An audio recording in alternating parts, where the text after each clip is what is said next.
வணக்கம். இனிய புத்தாண்டு நல்வாழ்த்துக்கள் உங்கள் எல்லாருக்கும். இன்றைக்கி ஒரு சிம்பிளான ரெசிபி தான் செய்ய போகிறேன். பெரிய ஸ்பெஷலான ரெசிபி எல்லாம் இல்லை, ஒரு பொரியல் ரெசிபி. 4-5 சின்ன கத்திரிக்காய் எடுத்து அதை நான் ரவுண்டாக வெட்டி எடுத்துருக்கிறேன்.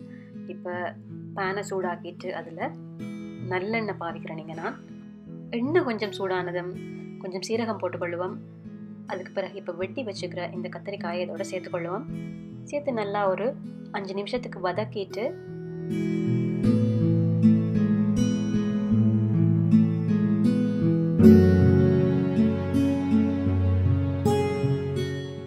இதை மூடி ஒரு 5 நிமிஷம் நல்லா வதங்க விட்டதுக்கு பிறகு ஒரு 1/4 கரண்டி மஞ்சள் தூள் போட்டுக்கொள்ளுவோம்.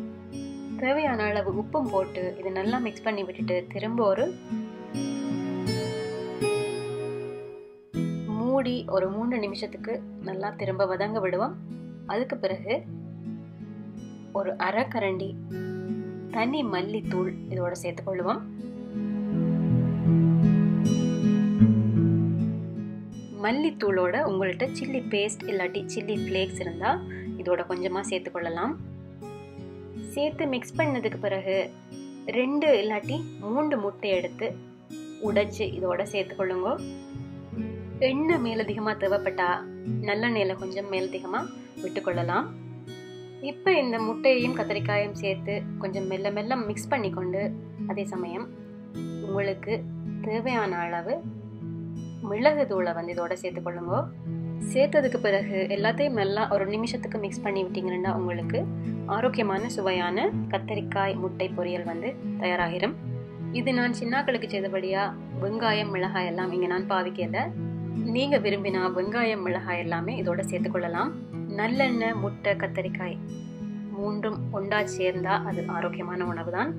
ஸ்டார் ஹோட்டல்ஸ்லேயே இது ஒரு காலை உணவு டிஷ்ஷாக பரிமாறப்படுகிறது. நீங்கள் இப்போ இந்த வீடியோவில் பார்த்து கொண்டிருக்கிறது ஊர்ஜல் அராப் 7 ஸ்டார் ஹோட்டல். இப்போ பார்க்குறது ஜுமைரா பீச் ஹோட்டல். இது 5 ஸ்டார் ஹோட்டல். இதில் தான் ஒரு ஃபங்க்ஷனுக்கு போகிறோம். ஒரு திருமண வரவேற்பு வைபவத்துக்காக வந்திருக்கிறோம். இது என் 2வது என்ட்ரி இந்த ஹோட்டலுக்குள்ள. இதுக்குள்ளே பார்த்தீங்கன்னா லைட்டிங்ஸ்லேருந்து டெக்கரேஷன்ஸ்லேருந்து மியூசிக் குரூப்பில் இருந்து எல்லாமே ஒரு ராயலாக இருந்தது. இந்த புதுமண தம்பதிகளோட வரவேற்பு நிகழ்ச்சி தான் இது. கணவனுடைய பாஸ்ன்ற சன்னுக்கு தான் இந்த கல்யாண வரவேற்பு நிகழ்ச்சி. அதால் பார்த்தீங்கன்னா இதுக்குள்ள அரவாசி பிஸ்னஸ் ஆஃபீஸ் க்ரௌட் தான் இங்கே இருக்கிற ஆட்கள் எல்லாமே. ஸ்டார் ஹோட்டல்னு சொல்கிறோமே, அது என்ன ஸ்டார் ஹோட்டல்னு சில பேருக்கு தெரிஞ்சிருக்கும், சில பேருக்கு தெரிஞ்சிருக்காது. ஸோ அந்த தெரியாத சில பேருக்காக இந்த தகவல்கள். இந்த பாட்டை கேட்டுட்டு வாங்க சொல்கிறேன்.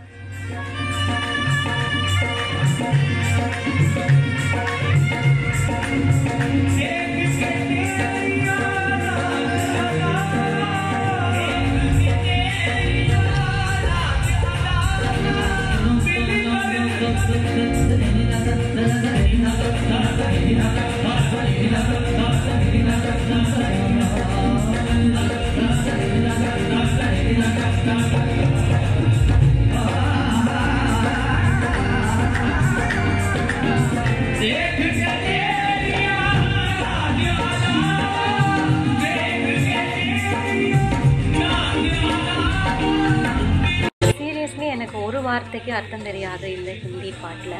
ஆனால் ஹிந்தி பாட்டு கேட்குறதுக்கு பிடிக்கும். இப்போ பார்ப்போம் ஸ்டாரை பற்றி. ஒரு ஸ்டார் அதாவது ஒரு ஸ்டார் சிங்கிள் ஸ்டார் ஹோட்டல் பேசிக் ரூம் ஆப்ஷன்ஸோட அவைலபிளாக இருக்கும். சின்ன சின்ன ரூம்ஸாக இருக்கும், ஃபேன்ஸ் இருக்கும், பாத்ரூம் ஷேரிங்காக இருக்கும், சம்டைம் கமெண்ட் பாத்ரூமாக இருக்கும். இந்த ஸ்டார் ரேட்டிங்ஸ் நாடுகளுக்கு நாடு வேறுபடும், ஒரே மாதிரி இருக்காது எல்லா நாட்டு ரேட்டிங்ஸும். 2 ஸ்டார் ஹோட்டல் பார்த்தீங்கன்னா room with TV, phone, attach bathroom, அதோட மெயின்டெனன்ஸ் சர்வீசஸ் எல்லாம் அவைலபிளாக இருக்கும். 3 ஸ்டார் ஹோட்டலில் quality rooms with all room ஃபெசிலிட்டிஸோடு இருக்கும். அதாவது எல்லா வசதிகளும் நிறைந்த ரூமோடு இருக்கும். அதோட ரெஸ்டாரண்ட்ஸ் இருக்கும், ஜிம் இருக்கும், ஃபோன் இருக்கும், வைஃபை இருக்கும், இன்டர்நெட் கனெக்ஷன் இருக்கும். 4 ஸ்டார் ஹோட்டல் பார்த்தீங்கன்னா 3 ஸ்டாரை விட ஹை லெவல் ஆஃப் சர்வீசஸோட restaurants, bars, swimming pool, gym, 24 hours service என்று எல்லாமே அங்கே அவைலபிளாக இருக்கும். அதாவது ஒவ்வொரு ஸ்டாரும் கூடிக்கொண்டு போகும்போது ஒவ்வொரு மேலதிகமான வசதிகளும் தரமும் கூடிக்கொண்டே போகும். அதே மாதிரி 5 ஸ்டார் ஹோட்டலில் quality of service, location, maintenance, cleanliness, அதோட ஹாஸ்பிட்டாலிட்டி எல்லாமே எக்ஸ்ட்ரீம்லி ஹை லெவலில் இருக்கும், ஹை ஸ்டாண்டர்டாக இருக்கும். அடிஷனலாக fitness, spa facilities, 24 hours reception, room services எல்லாம் அவைலபிளாக இருக்கும். அதோட வேலட் பார்க்கிங் இருக்கும். அதே மாதிரி 7 ஸ்டார் ஹோட்டல் என்று அறியப்பட்டது நீங்கள் இப்போ பார்த்து கொண்டிருக்கிற இந்த Burj Al Arab hotel. 5 star ஹோட்டல்லையே அவ்வளவு ஃபெசிலிட்டி இருக்குது. அப்போ இதில் என்ன ஃபெசிலிட்டி வந்து எக்ஸ்ட்ராவாக இருக்குமென்னு நீங்கள் நினைக்கிறீங்க? இதில் இருக்கிற எக்ஸ்ட்ரா ஃபெசிலிட்டி பார்த்தீங்களா, இந்த ஹோட்டல் வந்து ஒரு டிப்பிக்கலான லொக்கேஷனில் இல்லை. இது வந்து கடலுக்குள்ள வந்து அமைக்கப்பட்டிருக்குது. அதோட இதுக்கு வந்து ஹெலிபேட் இருக்குது முக்கியமாக. அதாவது ஒரு ஹெலிகாப்டர் வந்து லேண்ட் ஆகிறதுக்கான வசதி. அது மட்டும் இல்லாமல் டாப்பில் ஒரு வியூவிங் டெக் இருக்குது. ஸ்டார் ஹோட்டல்ஸை பற்றி மேலோட்டமாக எனக்கு தெரிஞ்ச தகவல்கள் இவ்வளவும். உங்களுக்கு ஏதாவது தெரிஞ்சிருந்தா இங்கே ஷேர் பண்ணிக்கொள்ளுங்க. நன்றி.